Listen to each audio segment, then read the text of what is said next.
Hello guys, welcome to RoboAwesome আৰু আজি আপোনালোকৰ ওচৰলৈ আনিছো মই এটা হিউমেনিক robotic hand অৰ্থাৎ robotic হাত আৰু এই হাতখন বনাবলৈ মই ইউজ কৰিছো এটা Arduino আৰু লগতে মই ইউজ কৰিছো এটা সাৰ্ভো মটৰ আৰু লগতে ইউজ কৰিছো এটা আল্ট্ৰাসনিক সেন্সৰ যিটোৱে ডিটেক্ট কৰে আৰু এই বস্তুটো বনাবলৈ মোক অকমান কষ্ট হৈছে কাৰণ ইয়াৰ সৰু সৰু পাৰ্টবোৰ বনাবলৈ মোক বহুতো সময় লাগিছে সো ভিডিওটো অকমান স্কিপ নকৰি আপোনালোকে এখলৈ চাব বুলি আশা ৰাখিলো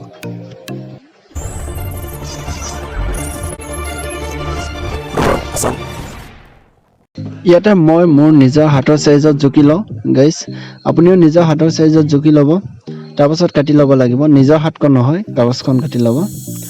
মই ইয়াত কাগজখন এনেকে মোৰ হাতৰ সাইজত চিনবোৰ দি কাটি ল'ব লাগিব এয়া কেচিয়ে দি মই কাটি লৈছো হাতখন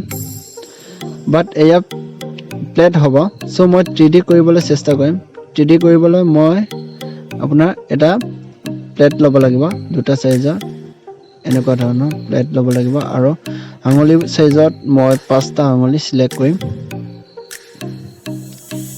এটা 5টা আঙুলি সিলেক্ট কৰিম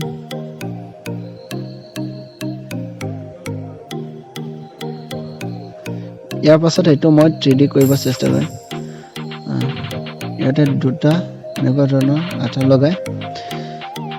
দুটা 3D কৰিম সো এইটো হৈছে 3D আৰু এনেকুৱা ধৰণে আঙুলিবোৰ আমি প্ৰতিটো আঙুলিৰ কাৰণে তিনিটা পাৰ্টত কাটিম এনেকুৱাকৈ তিনিটা পাৰ্টত কাটিম আৰু এই তিনিটা পাৰ্টৰ প্ৰতিটো পাৰ্ট আপোনাৰ প্ৰতিটো পাৰ্টতে 3D কৰিব লাগিব আৰু এইটো কৰিবলৈ বহুত কষ্ট হয় একচুয়ালি সৰু সৰুকৈ বনাব লাগিব এটা আঙুলিত তিনিটা পাৰ্ট থাকিব যাতে মুভ কৰিবলৈ সহজ হয় আমি ঠিক এনেকুৱা ধৰণৰ 5টা আঙুলিৰ কাৰণে বনাম তিনিটা পাৰ্টত আৰু 3D কে বনাম যাতে ইহঁতৰ মুভমেন্ট ভাল হয় আৰু লগতে এনেকুৱা ধৰণে মুভমেন্ট কৰিব পাৰে আৰু এবোৰ আমি জয়েন কৰিবলৈ টায়াৰৰ টিউব লম এই টায়াৰৰ টিউবত মই তিনিটা পাৰ্টটো এটা এটাকে জয়েন কৰিম এনেকুৱা ধৰণৰ আৰু এবোৰ জয়েন কৰাৰ পাছত মই 3D হাতত সকলো 5টা আঙুলিটো লগাই দিম আৰু ইয়াৰ টায়াৰৰ টিউব লোৱাৰ কাৰণ হৈছে ইয়াৰ ইলাষ্টিচিটি বাঢ়ে আৰু ইলাষ্টিচিটি বাঢ়িলে আগৰ পজিচনত ঘূৰি আহিব পাৰে কিন্তু ইয়াতে এটা প্ৰবলেম হয় যে ওপৰত যদি আমি এটা টিউব নলগালে তাতে তললৈ নামি আহে সো ওপৰতো মই এটা টিউব লগাব চেষ্টা কৰিম যাতে এইবোৰ ওপৰতে থাকে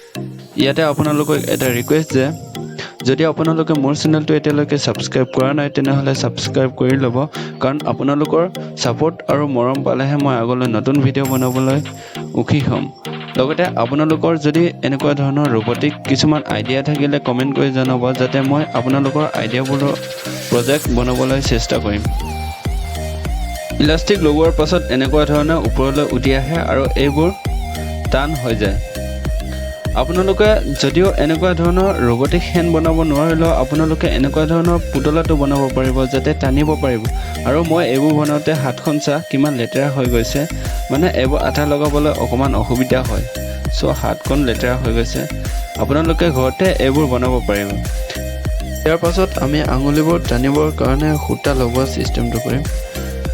আঙুলিবোৰ টানিবলৈ আমি খুঁটা লগাবলৈ আমি কাৰ্পেটৰ মাজেদি বেজি দি আমি এনেকুৱা ধৰণে বেজি দি সোমাই খুঁটাটো লগাব লাগিব যাতে আঙুলিবোৰ টানিব পাৰে আৰু আঙুলিবোৰ টানিলে ইয়াৰ তিনিটা পাৰ্টত মুভমেন্ট কৰিব ষ্টাৰ্ট কৰিব ইয়াতে আমি সাৰ্ভো মটৰেদি এই খুঁটাবোৰ কানেকশ্যন কৰি সাৰ্ভো মটৰটো ঘূৰিলে ইয়াৰ মুভমেন্ট ষ্টাৰ্ট হ'ব আপোনালোকে যদি মোৰ ভিডিওটো চাই ভাল লাগিলে তেনেহলে লাইক কৰিব আৰু আপোনাৰ ফ্ৰেণ্ডলৈ শ্বেয়াৰ কৰিবলৈ কিন্তু একেবাৰে নাপাহৰিব কাৰণ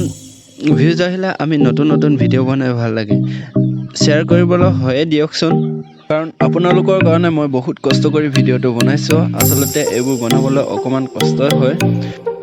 ইয়াৰ পাছত আমি Arduino সাৰ্ভো মটৰ আৰু সেন্সৰ কানেকশ্যন কৰিম এই ভিডিওটো হয়তো বহুত দীঘলীয়া হৈছে সো মই পাছৰ ভিডিওত আপোনালোকক Arduino